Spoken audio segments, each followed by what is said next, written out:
All right, Nick. Today I wanted to talk about one of my favorite leathers, and it's unfortunate that you can't make it again. We're going to talk about some 1940s calfskin. You ready to do this, Nick? I'm ready.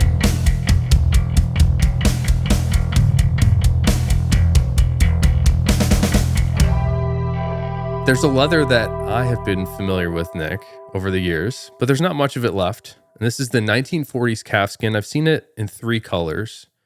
I think I've seen it in a blonde, a sort of burgundy, and then like this orangey, it almost looks like a sunburst kind of thing.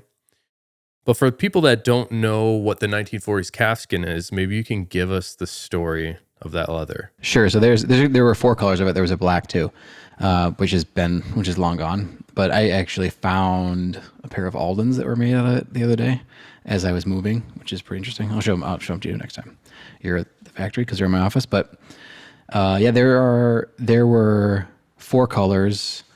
3 of them were from the 40s, and then the burgundy, the newer one, I think was not quite as old, which was like a trial to try to redo it, or either that, or it was a similar version. I can't really remember exactly because it's been since 1950 since it's Before your time.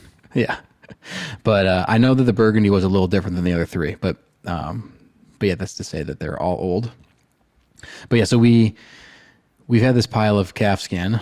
I think at this point there's only the natural or the black, that blonde color left. But there were the few different colors or the handful of colors, and with at least one of the colors there, we still have or had the production tag on it that was from November of 1949, which I'll send you a picture of. We can put it up. But so that's interesting that not only is the leather that old, but the production tag somehow like survived with it. It's like a little yellow tag with like a string on it. It's bizarre that survived. But so there's that, and it's interesting for a number of different reasons other than just being old. But it's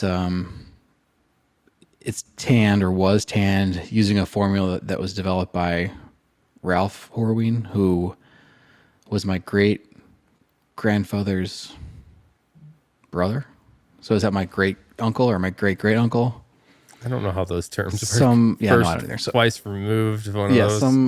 some relatively close blood relative, I guess, and as far as those things go. But it was his formula, or the formula that he developed, and however it happened, the production tag is all we have left. So we haven't been able to reproduce it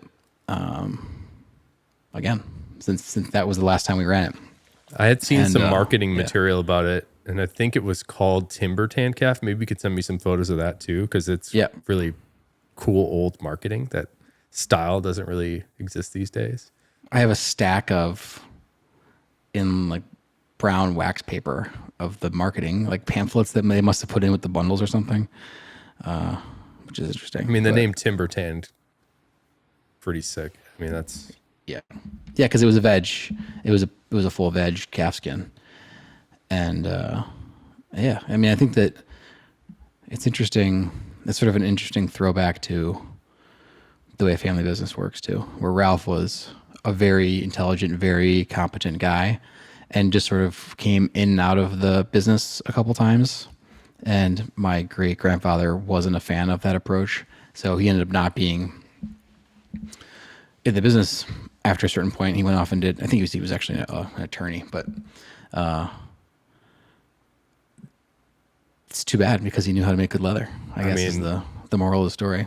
Yeah. So let me see if I can summarize. See if I can encapsulate what you're saying. Is you had this stack of leather that's been sitting in the tannery since 1940s, 1950s, a couple different colors. You're not able to reproduce it again. And that's because you lost the formulation, or maybe it went with Ralph when he kind of got the boot and went become a lawyer kind of thing. Maybe that's what happened. Yeah, he didn't. I don't think he really got the boot. I mean, I think that actually, I don't know. That's sort of that. I guess that family story has sort of been lost in time. But yeah, I mean, maybe he took it with him. I think it's more likely attributable to our high level of disorganization at times, and the fact that it wasn't really a production product. I don't think. I mean, I think it was something that we ran a handful of, and then I mean, obviously enough that they generated marketing material, but I don't know how many years it was actually in line. I probably have to go back to like old accounting ledgers and see if I could find it. I think that I don't know if we have stuff from then. We probably do somewhere. There's a kind of a dumb, obvious question here is why were you sitting on this leather for all those years and why do you still have it? Because they were pack rats, but also because they were at the time they were rejects, so they were pulled out of the normal production and deemed not good enough to go with whatever was being shipped. But by today's standards, which is interesting, they're very nice. I mean, like they're the selection, meaning like the cosmetic quality and the the wrinkles that are involved in it are probably a little bit more pronounced than people would want to see even still. But overall, I mean, really nice. I mean, as nice as you could hope to get these days in terms of the raw material. But yeah, they stuck around with us because the customer either wouldn't accept them or we deemed it wasn't a saleable product. Yeah, maybe I'll try to give the leather a little bit of a description for people that haven't seen it. Maybe you can help me with this too. But the way I would describe this, we call it 1940s calfskin. And I guess I'll go with my favorite color first. And the blonde color, it sort of has this really light caramel shade to it, slightly yellow with like a hint of orange maybe. It's very much like a veg tan, like a natural veg color, but maybe like a little bit more vibrance to the shade. And they're very small calfskins, which is also notable. Maybe we can go down that tangent. As you can very obviously tell that these were very small skins, which I don't necessarily think are accessible these days in terms of being able to purchase a hide like that. But Not in terms in the of US, yeah, in terms of the character of the leather, it's really special, and that's what makes me kind of sad about it, but also pretty happy that I've got to experience it at all. But it's a very tight grain, which my understanding most calfskin is very, very tight. And it's tight in a way that I don't often see a lot of thin veg. I guess I don't see a lot of veg calf either. But that grain break is super fine. You've even done some tumbled versions of that calf, and the break is as you would expect a calf, but perhaps to the nth degree. It's like the finest calf you might see. So very nice break. It's got a nice color depth too. Maybe that's just a side effect of it just sitting around for so long, but it almost has like a nice depth of color. And then I think the thing you were hinting on about why it might have been rejected are some of these fat wrinkles in the hide. You sort of see some of the neck wrinkles in certain sections, and some of the skins and not all of them, which is kind of interesting. But when we make products out of that, I like to highlight those wrinkles because I think they look really beautiful. And I try to book match them in a way. Actually, I was just playing the space. Here's a good example where I stole a term figuring from. But this is a piece of spalted maple. And you can see that knotty sort of dark section in the section or in the top of this guitar. This part on the bottom matches this other part. So left and right, they're book matched down the center. So they took this piece and just sort of like cut it in half like a book and then sort of splayed it open. So they're mirrored on both sides. The calfskin sort of has that same effect with the fat wrinkles, but the mirroring effect is done on the backbone towards the neck. So I find that to be specifically beautiful. But really at the end of the day, very thin, very tight, with natural figuring that I like very much, a lot of fat wrinkles.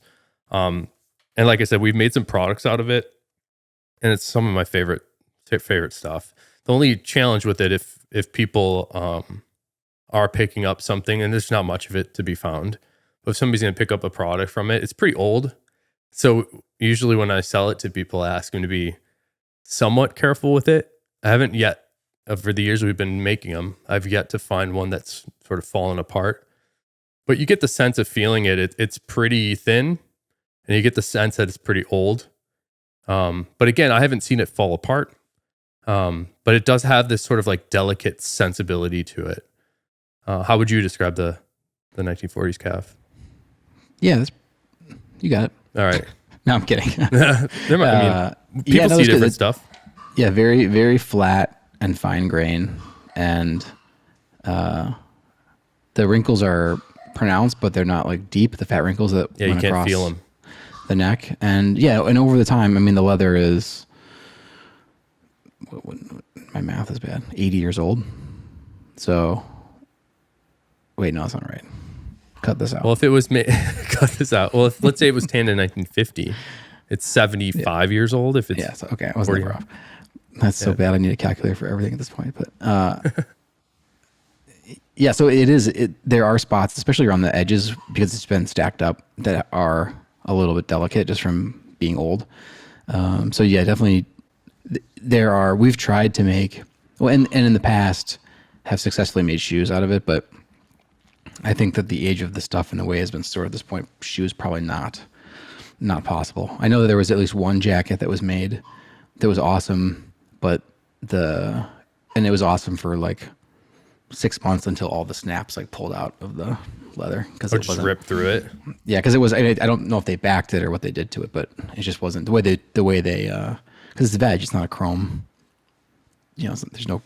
I don't think that they constructed it properly given the parameters, but yeah, so it's not. It's not like you're not gonna be able to treat it the same way as cordovan or chrome excel or cypress or any of that stuff. Yeah, a little bit less oil content, maybe. It might be something in there. Yeah, much less. It feels definitely. dry. Feels dry for sure. It's a more traditional sort of feeling, like what you would think. I mean, we were trying to make a calfskin that was a traditional dress calfskin, and that's what we came up with. But yeah, it's a bummer we can't. It's a bummer that it's just called timber tanned, and like we didn't even call out like any of the types of barks that were used. So we couldn't have like one starting point. We spoke briefly about this earlier, so it's not a full shocker of a question, but you know, not being able to reproduce that again, do you have any sense of how hard it was tried to make it again? You know, how much effort was put into reproducing it? A number of times, I think. I think that I know that we also tried. We tried to run it on a chrome base at 1.2 just to see if we could approximate the look, and it all ended up being nice, but not like knock your socks off stuff. But I mean, the other problem is that the raw material is not available. Right. So even if we could run it, like right. we'd try to run it on not. I mean, it's not calfskin, and it probably wouldn't. It'd be special, but it wouldn't be as special. So here's where I want to go with this. Let's pretend that tomorrow, which is actually Saturday, let's pretend tomorrow you and I decide we want to spend our whole Saturday trying to reproduce that leather. How would you even go about starting? I guess the further removed from something you get in terms of time, the harder it can get to try to like reproduce it exactly, because I'm sure the exact components just aren't available anymore. I mean, there might be like the tree barks that were used might be available as powders instead of like resins or whatever. So I'm sure that the inputs are there are things out there that would do the same things that we would need to do, but you make that change across all of the inputs and it starts to add up quickly. So there's no like really good starting point. I mean, you look at how like what the crust color is and how it smells and you can kind of get an idea of like what tree barks are there from like a very broad standpoint. So you would kind of start there, and then it just ends up being you're guessing on oils and dyes, and it just ends up being a kind of sort of a tricky. So I guess you really don't really have anywhere to start. You just start wherever you think you can start.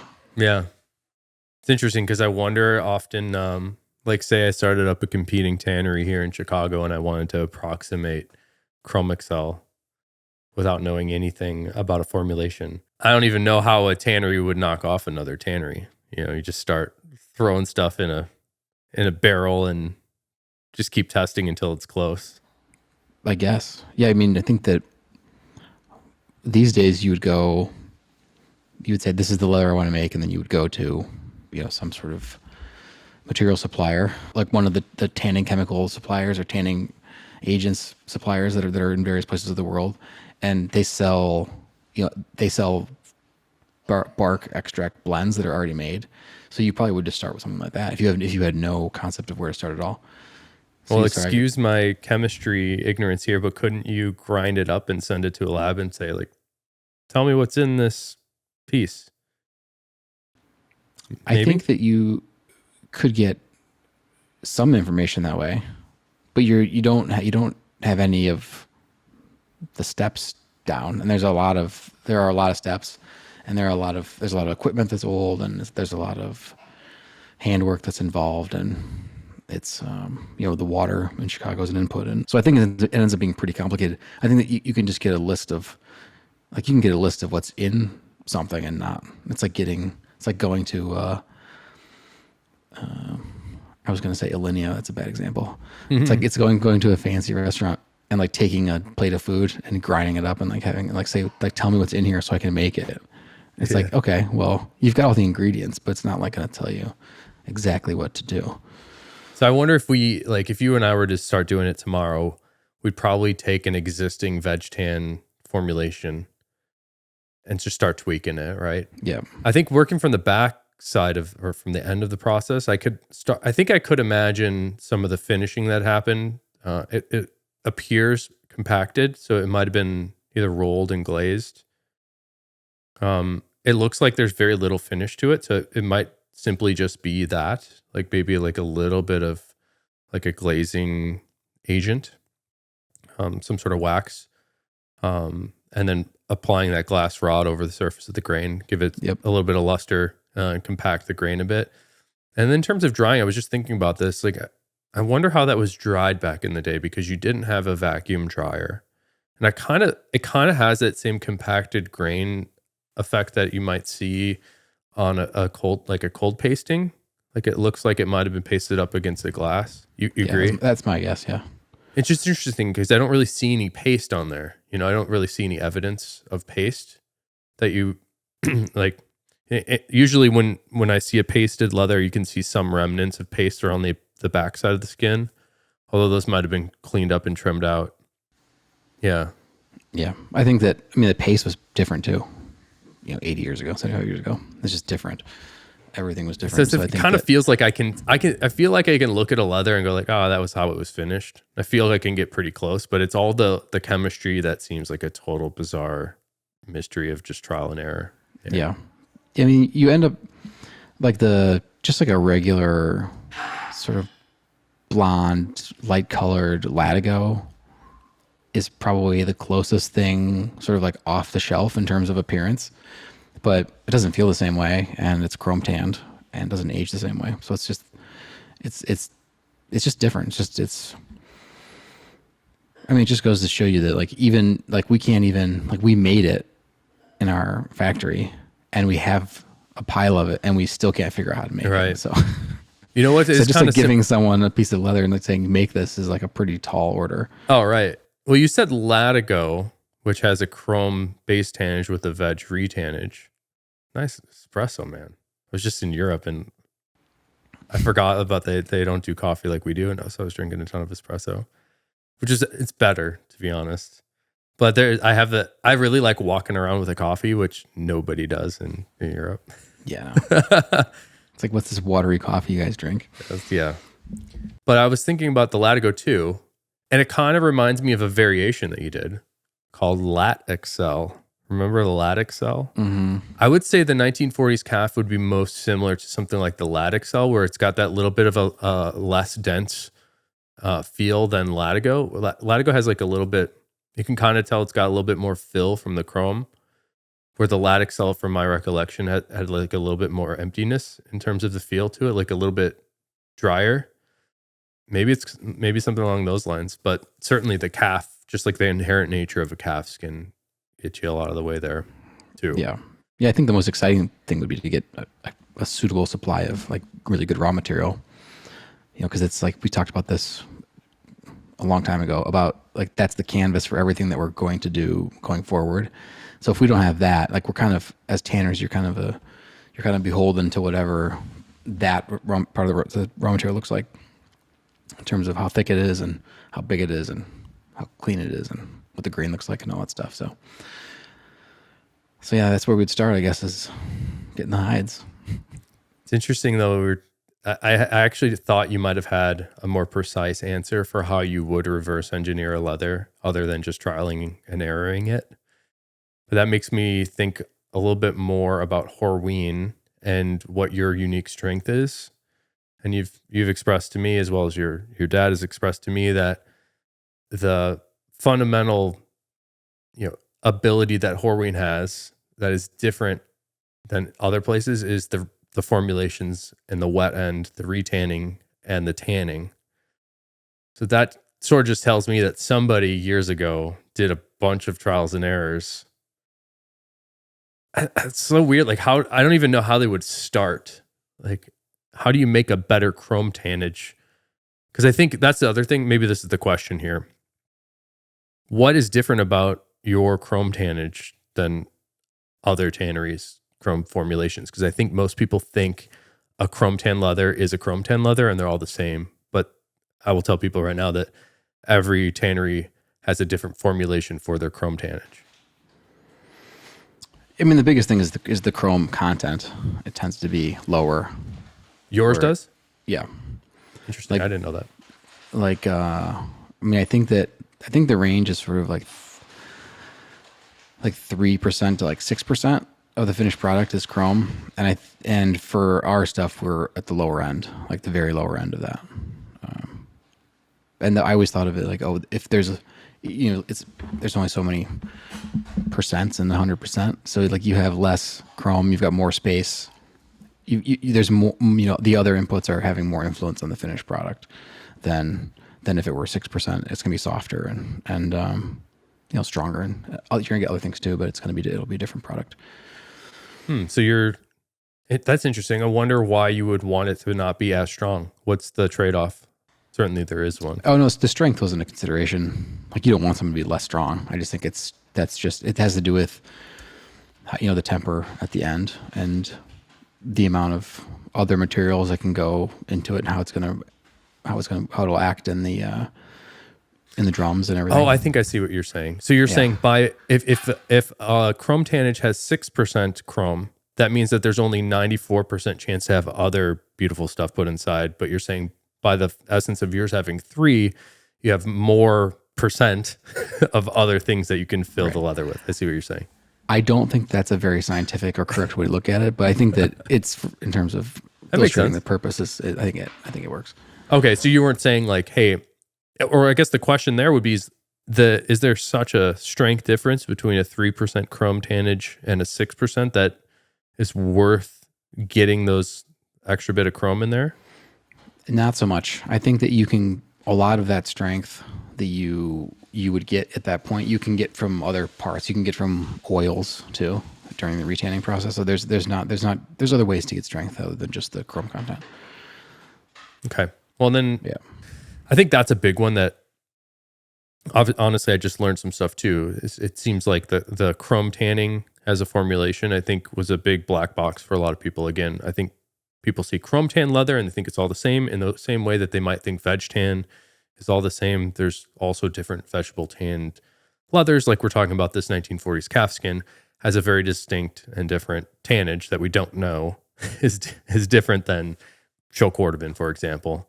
And then on top of that, each of those unique base tannages, whether they're chrome, veg, or otherwise, then there have retannages. And I think I might have shared this on the podcast before too, but my personal experience and has been told to me by other more experienced leather people, Horween stuff has a lot more in it. It feels a lot more rich and full. I don't know if that's a fair blanket statement, but would you say that's accurate for your retannages? What makes your retans different? Yeah, they're dense. So they're all the old-fashioned stuff. There's a lot more of it in there. Like it's tree barks and it's greases and it's waxes and it's oils, and that's like that's the starting point for basically everything. So it gives a more old-fashioned, denser product instead of trying to make a product Because when you start to talk about or think about cost specifically, at a certain point you're trying to be as efficient and effective as possible with what you're putting into it, and there's an intersection point where you get something that's like overkill or something that's just right or something that's not good enough.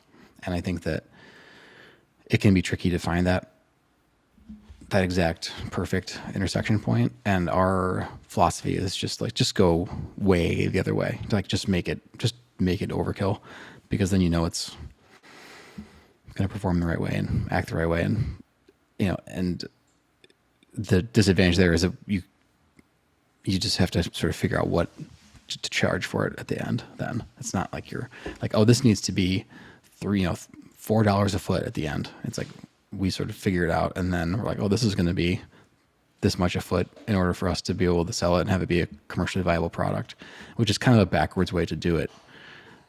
If you're trying, well, it is the backwards way to do it if you're trying to do volume, like big volume. Right. Yeah, I understand the price comes on last, but I guess the part where you miss me there, and I don't know if you're doing like really slick politician move on me, Nick, but it felt like you didn't really say why using the old type of materials really matter. Like, does it? Like, what does that do for you? I guess I've been reading a lot about marketing. So it's like, instead of just telling me you're going to give me the fire flower for Mario, you like tell me you're going to give me fireballs, right? And you're going to like blow people up with them. But like, what does all that old stuff do when you're talking about using old school materials? It generally makes a product that lasts longer. So you've got something that's going to age better and be denser and feel better and smell better. I mean, it's just sort of more of everything, instead of trying to approximate the same effects using something that's maybe not natural. So you're going to use, instead of using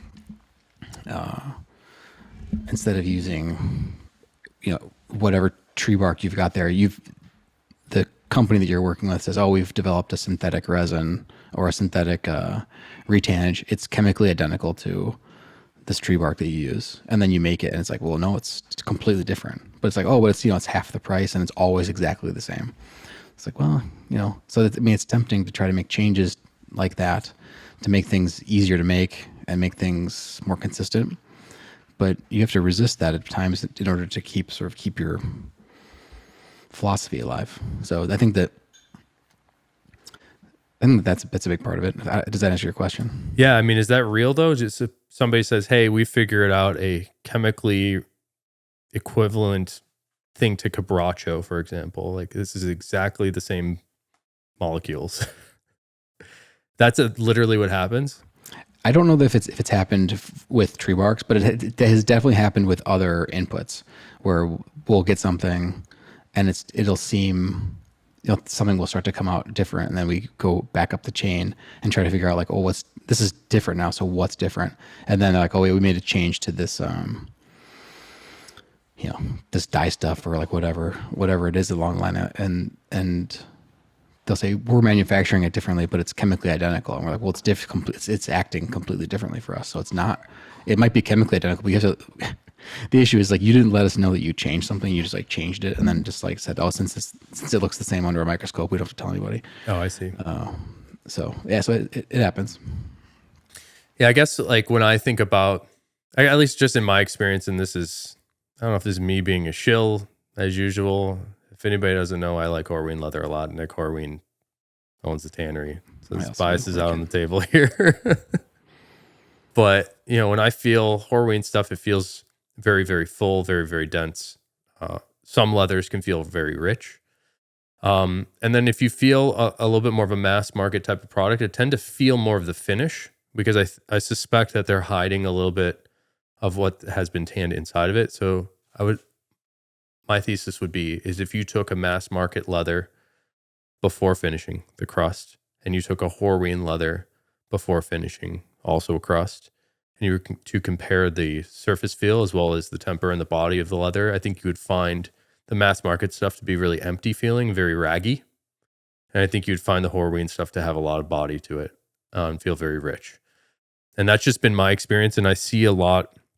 In fact, there's a one of the people so I have a young daughter. We found another family to share a nanny with, and the mother of the other child that we nanny share with has really nice taste in clothing and accessories and stuff. So she had this pretty cool looking like little zipper pouch thing, and I asked her this week to borrow it because I like the design of it.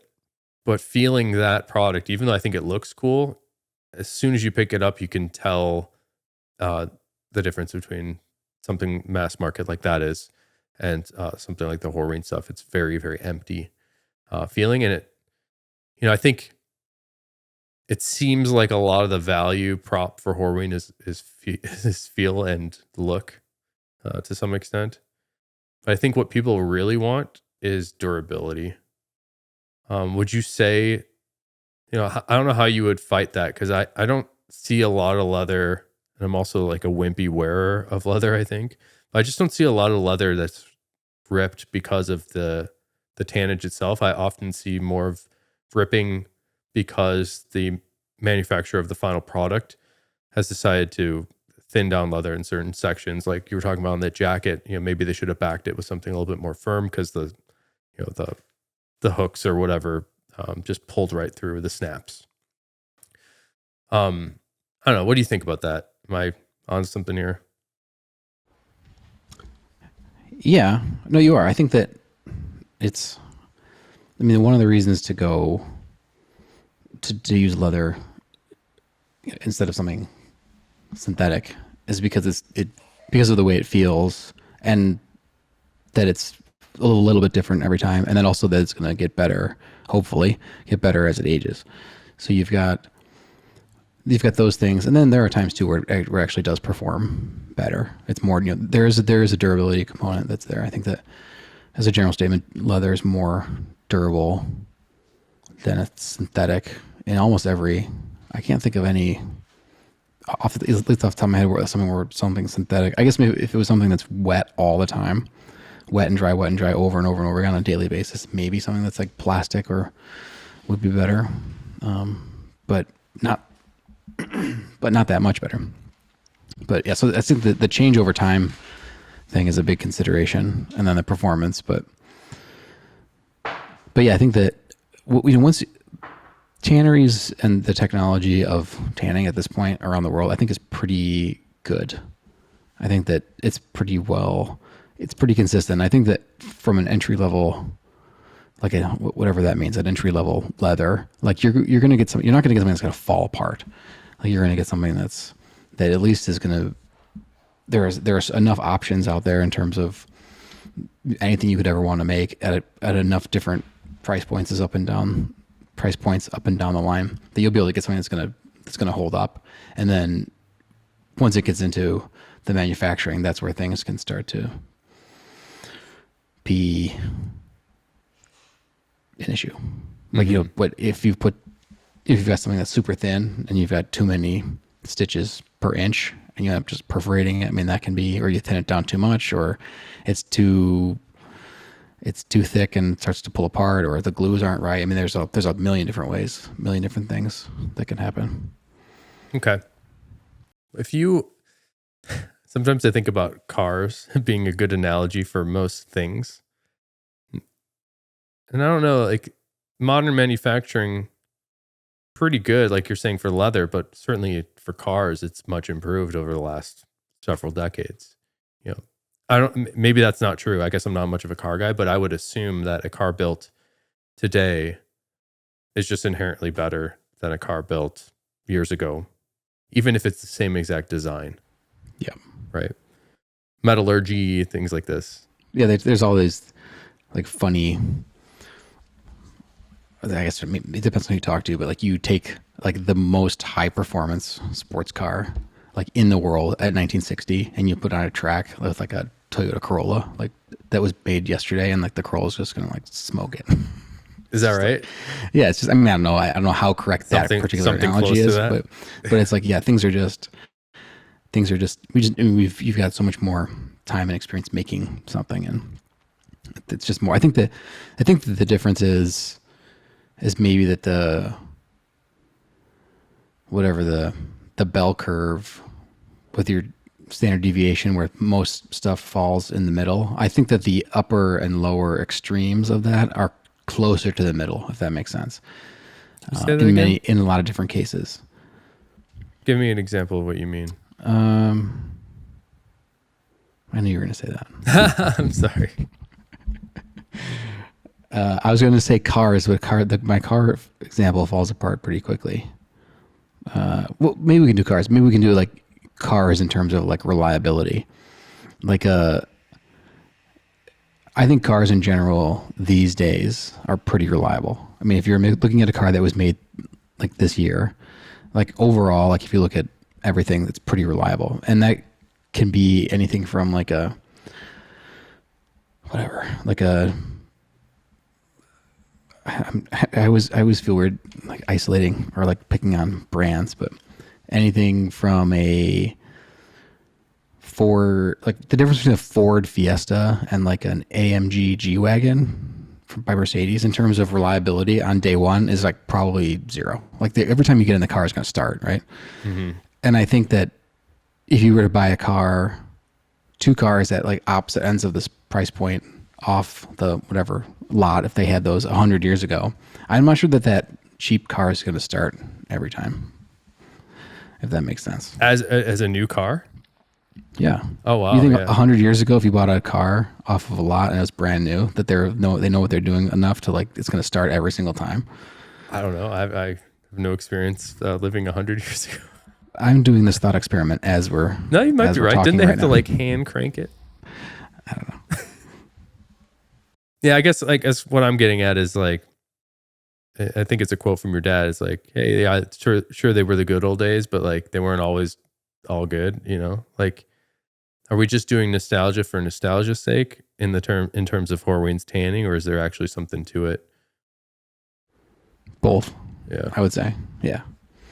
Yeah, I mean, there's always the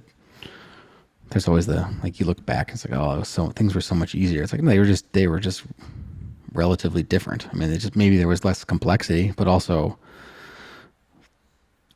things were not easy for other ways. I mean, less automation or less consistency in some areas, or it's easy to fall into that trap, I guess is what I'm saying. Well, by that logic, it should be relatively easy to reproduce the 1940s calf. So when you find a supply of that calf skin, I would encourage you guys to try it again, because I really like it. My customers really like it. I don't advertise that I have it because we don't have much of it. But when people ask for it, we make it. And the people that have received them are really happy.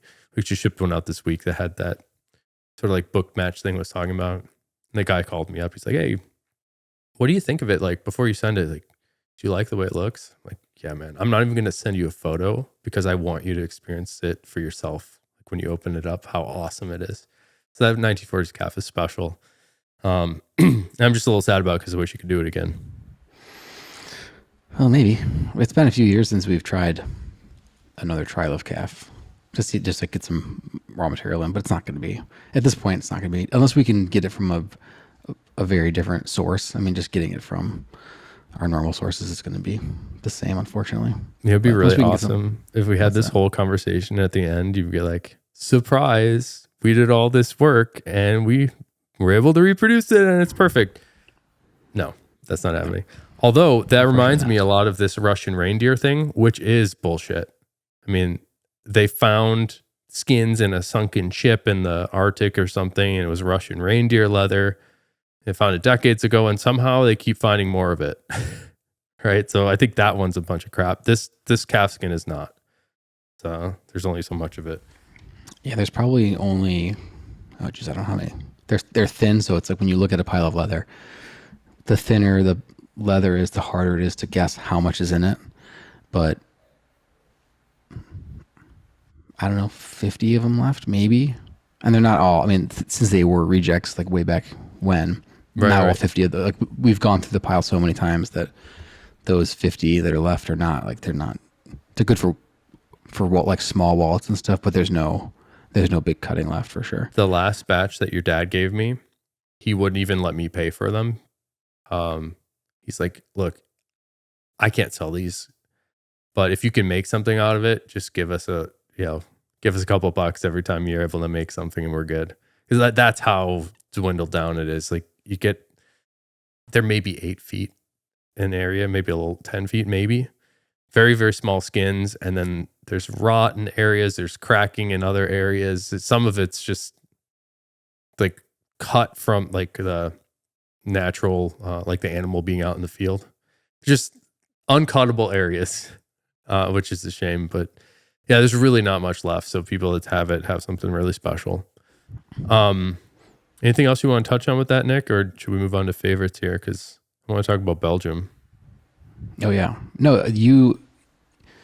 I just put up a bunch of wallets on the Horween shop from Kreis in Germany, and I have not yet put up all of the calf wallets that you made for me.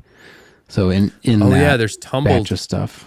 That's like an even variation, a variation from the original where you tumbled it, and that I was talking about the beautiful tight grain and the fineness of it. You're gonna really see the fineness in those tumbled calf. It's awesome.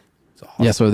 So that it's not even up yet. So I guess this is like a teaser that's buried deep inside an episode that no one will ever find. But I'll send a message. Put it up. I'll get this episode out early next week and put it up over the weekend or something. Yeah, I've so far.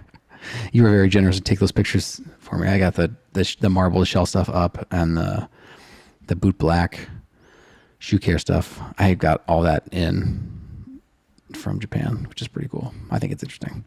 So that's all up there. But yeah, so the calf skin, if you meaning whoever, it's not you and me that's listening to this, go when that stuff is up. There's a few different calf skin variations of trials that we've run over the last few years on different raw materials, and you'll be able to sort of see what we've tried to do, and it's all interesting and really it would make really nice wallets, but not scalable for sure.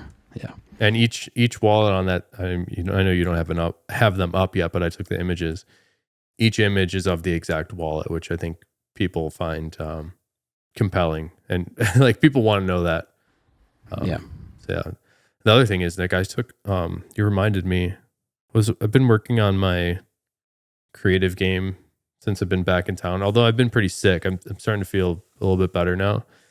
I've been trying to work on videography and photography even over this last week, and bought a bunch of new gear like diffusion and like stuff to hold the diffusion, different acrylic to shoot on. So I put up some photos today with this black acrylic for like the table with like an infinite black background. I'm getting some really good results there. If you want to see it, it's on the private stock page of my site right now. But the other thing that made me think of it was I put up another new leather today in the form of a belt. And I think you've seen the Yellowstone horse, right, Nick? You've seen that? Yeah. So I think I've made the first product ever out of it and put it up on the site. So if people want to see this, it's a naturally shrunken veg tan horse hide that is hand tipped. I think the combination of those things that has never been done before. And on a horse, we're talking about the fineness of the grain. That shrunken pattern on the horse is super cool, and it's way tighter than the bison, which we had done. Sold out, Phil. Did I sell them all? Yeah, I only made 2 of those horse ones. We don't have much of that leather. It is cool. It's really the pattern on it. It's really good. Very striking. I also thought the blue bison on there looked really cool too. But that wet floor effect, that's my new move, I think. So I have white acrylic. The black background. Yeah, and the mirrored the mirrored effect from shooting it on the black acrylic, I think it looks kind of fun. That's cool. I don't know. I've been trying to up my photography game, trying to do more like Instagram stories, which I don't know. I've never really been good at doing an Instagram. I should probably do some for more full grain. But I don't know. It's kind of fun. I'm starting to realize that Instagram is a good outlet for some of this creativity, which just makes me want to do a little bit more. I just honestly kind of just run out of time, because even just like setting up a shot like that is a couple hours of work, and then you got to shoot all the stuff. So just run out of time. Yeah, it's a lot. All right. That's why I asked you to take all those pictures for me. Yeah. It'd give you. Did I tell you that? I think it took me to shoot the objects. It was a good amount of stuff. It was like 40, 50 things. It probably took me like an hour and a half to shoot them all after the setup.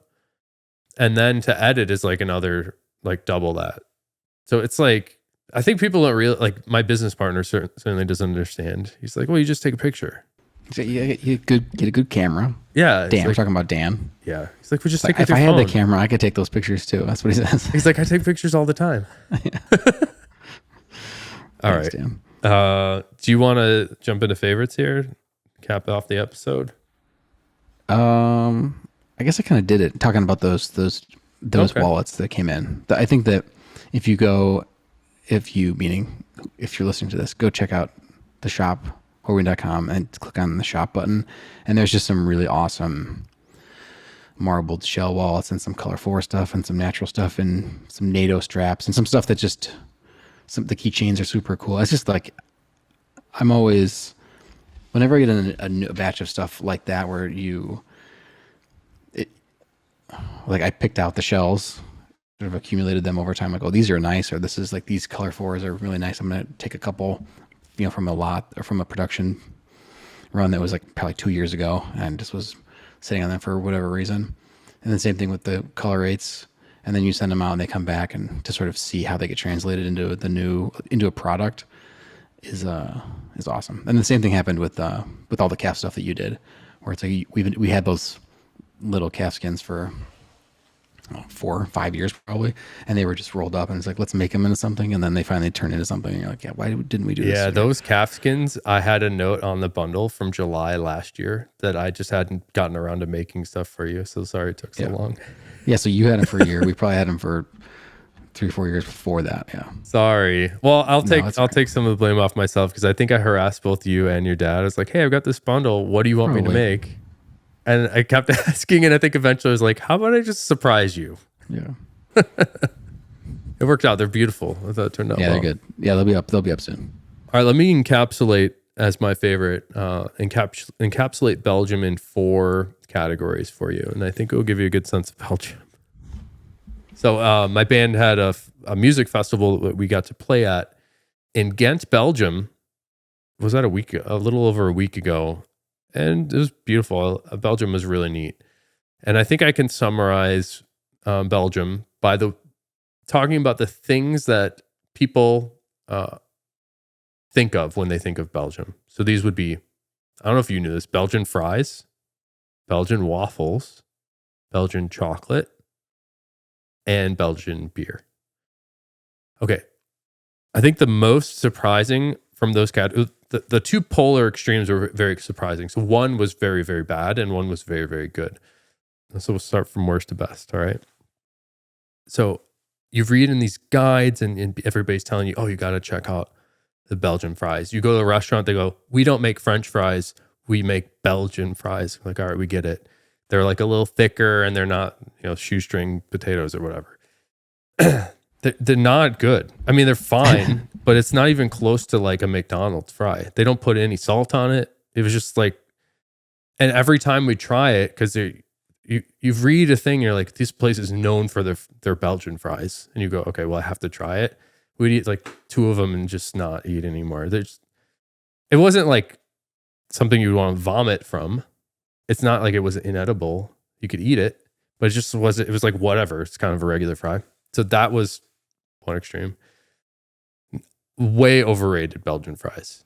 I'd say also slightly overrated Belgian chocolate. Now, I love chocolate a lot. Like I would eat chocolate all day. The chocolate you get from Belgium is pretty good, but I feel like you can get that type of chocolate pretty much anywhere. So I don't get it. Like why do you even get to put your country's name in front of this chocolate? Whatever. Chocolate it was good. Don't get me wrong, but like I don't see why you go to Belgium for it. Belgian waffles, on the other hand, were as advertised, like very good. They go like, you got to get a Belgian waffle. You may have seen this guy. Have you heard of Rick Steves before, Nick? Mm-hmm. All right. So I used to make fun of this guy. My wife The PBS travel guide guy? Yeah, it's like total dork. You're like, Yeah. whatever. What does that guy know? He knows everything. He's the best. So we got a Belgian book from him. He's like, you got to go to this specific waffle place in Brussels. Awesome. Really good. It was like a custardy type of waffle, like flaky yet like kind of eggy custardy, but not like heavy. It was really good. That was good. But the mind blower was like cheap Belgian beer, like regular beer at a street festival that we accidentally stumbled upon. So I would say the Miller Lite equivalent of beer in Belgium was €2 and maybe the best beer I've ever had. And they're actually more known for the lambics and like Belgian style beer, but particularly lambics are what they're known for in Belgium. That was also good. There's a particular place in Brussels that is known for their creek. It's like a cherry lambic. It was delicious. But I would say this very light, like they specifically didn't call it Pilsner. They're like, no, it's not Pilsner, it's Pils. They're very light, like street fest beer that must have been 2 or 3% was incredibly good. And I looked it up later, and apparently, I mean, this seems like it's inaccurate, but after tasting the beer, I could see why it might be accurate. They claimed, I forget what I was reading, people in Belgium drink more beer than water, which would be surprising because I don't know how they'd be alive. But given the taste of that beer, it was really, really good. So I would say get beer and waffles from Belgium. Check out Castles. Ghent was mega nice. Brussels was like a little bit, it's not like Chicago, but I kind of noticed that after I've traveled a bit here, going to larger cities, I'm kind of whatever on. So I'm starting to prefer more medium-sized places like Ghent. And I didn't go to Bruges. So if I go there to Brussels again, or to Belgium again, I'd probably skip Brussels and just hit the train right to Ghent and Bruges. Check that out. Which apparently Bruges is more of like a tourist place anyways. But yeah, I remember you years ago, maybe like 15 years ago, you're like, what if they want to go to Belgium and drink beer and look at castles? And I finally did it all these years later. I still feel that way. That was cool, man. You should do it. Take the kids. They would love it. Go to Ghent. The Ghent would be a good place to take kids, I think. Yeah. I think I'm like a year away from a trip like that. Because my youngest he'll be 5 in a month. So I think it's 6. I think when like my kids are 6 and 10, that we can take a nice, like we'll take a trip where the little guy can be self-sufficient enough to walk and not have to carry him after 20 minutes. But not 20 minutes. But anyway, he's not walking all day, I guess is what I'm saying. The other takeaway was I think it was $1.07 to €1 for the exchange rate. So everything felt rather inexpensive, especially if you went, if you find the main street, like on a very beautiful like canal or river or whatever, everything's going to be pretty touristy expensive. If you go literally 1 block away, everything was half price and felt free compared to Chicago, at least. It's like, man, €2, which is what, $2.14. It's like, it's awesome. Awesome. It was great. Recommended. I have one story to tell. It'll be fast. But so my cousin Jack visited today, and I haven't seen him in a long time. It was really good to see him.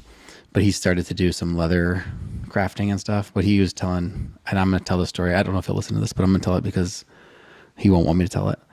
That he was in a number of years ago. I don't remember what he said. Maybe 5 years ago. He was hunting for a long wallet. Do you know the story? No, I've never heard it.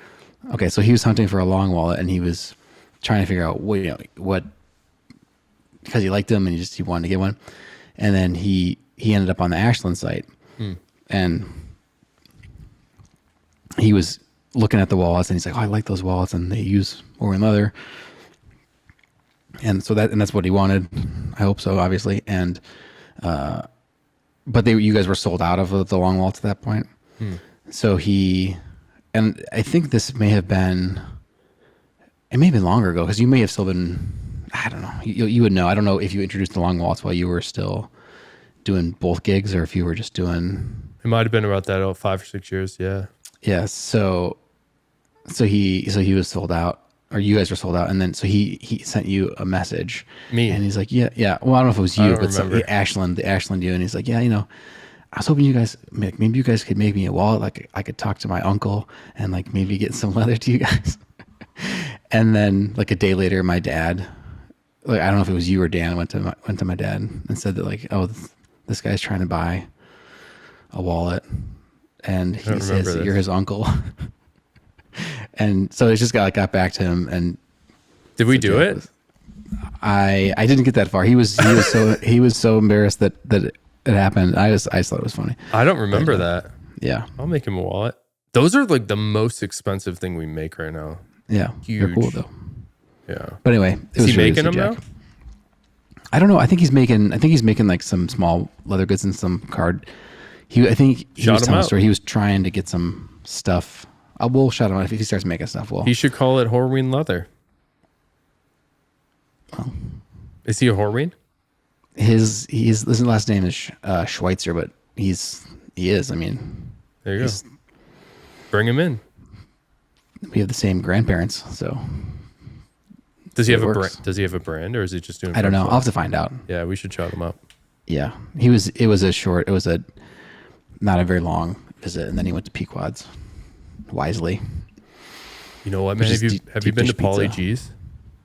I don't think I have. I got to take you out or bring you Pauly G's pizza. I think it's best in the city right now. And you got to take me to Professor Pizza, which you're claiming is best. No, I don't know if it's best. I just like one pizza they make. We'll find it out. Oh, we could tie in. I should tie in Fallujah. I love Fallujah still. And then hot dogs. Dude, here's a real favorite for the episode. Accidentally found this YouTube channel of a guy that has a hot dog food truck, and he GoPros himself for an hour just making hot dogs. And I love it. It sounds so stupid.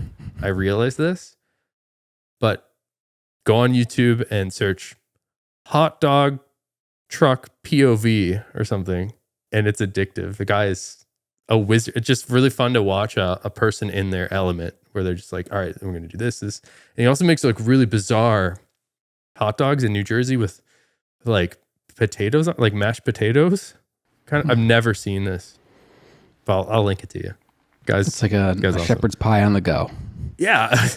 Yeah. And that's the other thing. It's like $4 and it's just like this massive stack of garbage on a hot dog. I do love a good hot dog. Oh my God. Yeah. So that inspired me to make more. I did a video like that this week. I put a GoPro on one of my coworkers and I saw that. Yeah. I made him. That was the inspiration for that. It's the hot dog guy. Yeah. We talked about doing some stuff for that. Oh yeah. Too. Some like tannery type content. We'll put a GoPro similar to on what you did, but yeah. Yeah. Horroring guys. Let's do that next. Maybe next week.